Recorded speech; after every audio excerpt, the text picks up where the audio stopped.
Right now, a man over 50 is reading a cholesterol number he doesn't understand, blaming himself. He's wrong, and the reason is sitting in his refrigerator door. Your grandmother cooked with butter, real butter from a cow, the way it had been done for 1,000 years. Then they told her butter would kill her, and they handed the whole country a cheap factory substitute called margarine. For 50 years, margarine was in everything. The bread, the cookies, the school lunches, the healthy spread your doctor recommended. There was just one problem. It was made with something called trans fat. And trans fat doesn't just make you fat. It hardens your arteries and feeds heart disease. The science was clear for decades. They knew, and they kept selling it. The United States didn't ban it until 2018. Other countries are still banning it right now. This was never your fault. You buttered your bread with poison because they told you it was the healthy choice. You were the generation they experimented on. By the end, you'll know what they took out, what they put in, and what to put back tonight. Here's a question almost no one asks. If butter was so deadly, why didn't your great-grandfather, who ate it every day, drop from heart attacks the way men do now? Walk into a kitchen in 1955. There's a dish of real butter on the counter, soft and golden. Grandma fried the eggs in it. She spread it on warm bread. She baked with it. Nobody thought twice. Men ate butter, eggs, and meat every single day, and the heart attack epidemic we know today had not yet exploded. Butter wasn't a health food or a villain. It was just food the same fat people had eaten for thousands of years. Here's what most people don't realize. That simple dish of butter was about to be branded the enemy, and the replacement was far worse. Starting in the 1950s and 60s, a powerful idea took hold. Saturated fat, they said, was clogging America's arteries. Butter was saturated fat, so butter became the villain. Doctors, ads, and the government all pointed the same finger. And waiting right there to take its place was a cheap industrial product the food companies could make for pennies.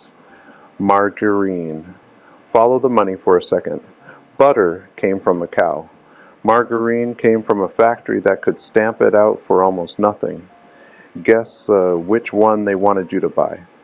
They marketed it as the modern, heart-healthy choice, the smart choice, the choice a good wife made for her family.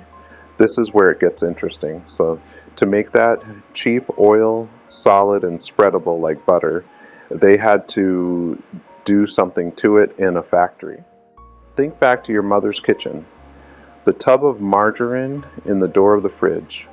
The brand she trusted because the ad said it was good for your heart.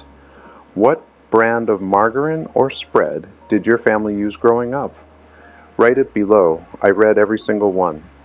And go look in your own fridge tonight. If there's a tub of spread in there, you're closer to this story than you think. Here is what they did to that oil. They pumped hydrogen through it in a process that turned liquid oil into a solid. That process created a brand new kind of fat that had barely existed in nature before. Trans fat. Your mother wasn't careless. She was sold a lie in a yellow tub and told it would protect the people she loved. Here's what that trans fat does once it's inside a man. It raises the bad cholesterol that clogs your arteries, and it lowers the good cholesterol that protects them. It does both at once.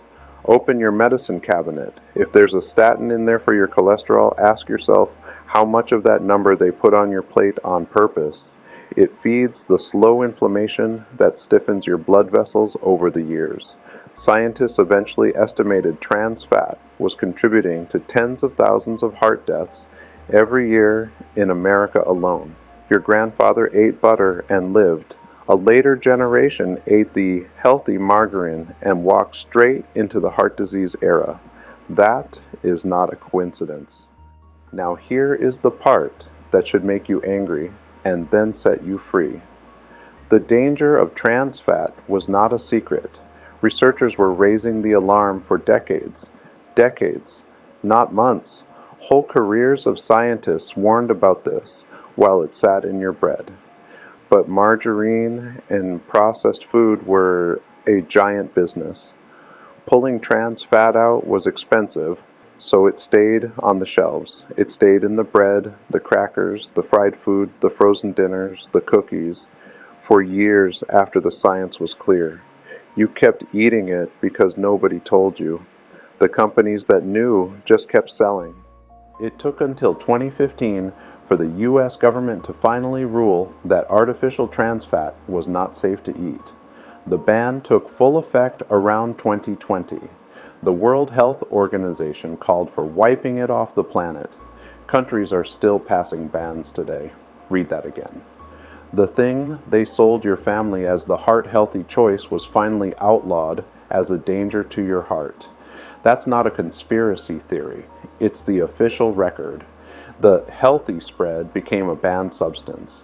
But by then, an entire generation had already eaten it, 3 meals a day, for most of their lives.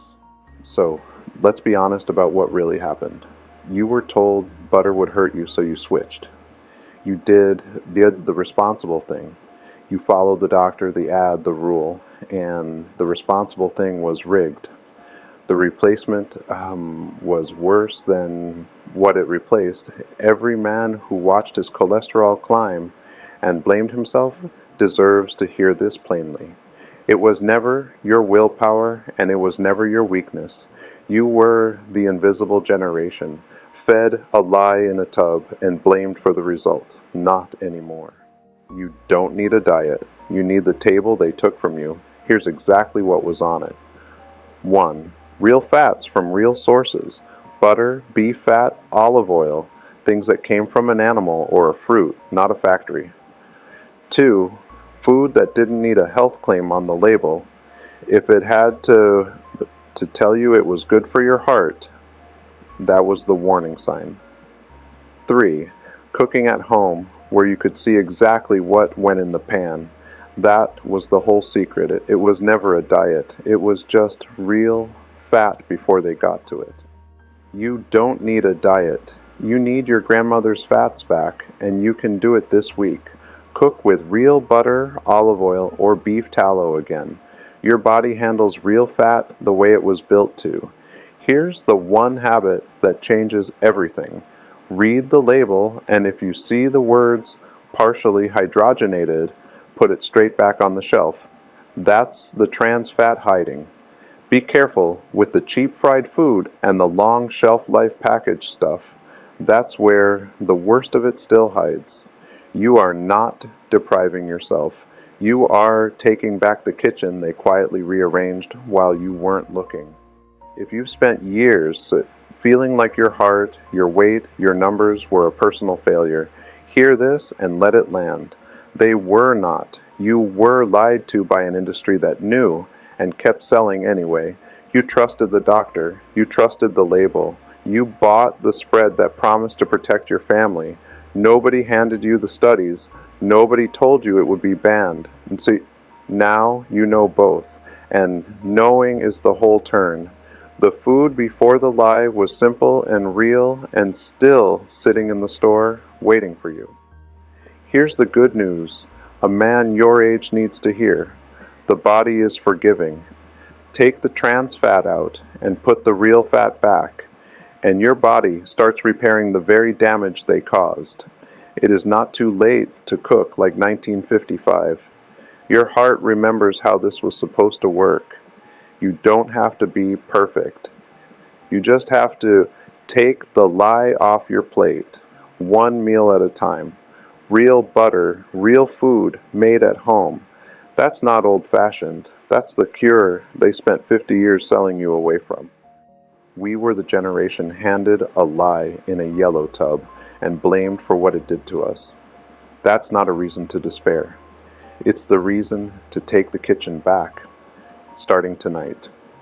Real fat, real food, made at home. Nothing that needs a health claim to sell itself. Simple things, all of them yours. They changed the fat on us. But the real thing never left. It's sitting in the store, waiting on the shelf. So tell me, what did your mother or grandmother cook with before all this? Butter, lard, bacon grease in the can on the stove? One answer in the comments. Just one. I read every single one, and I'm right here with you.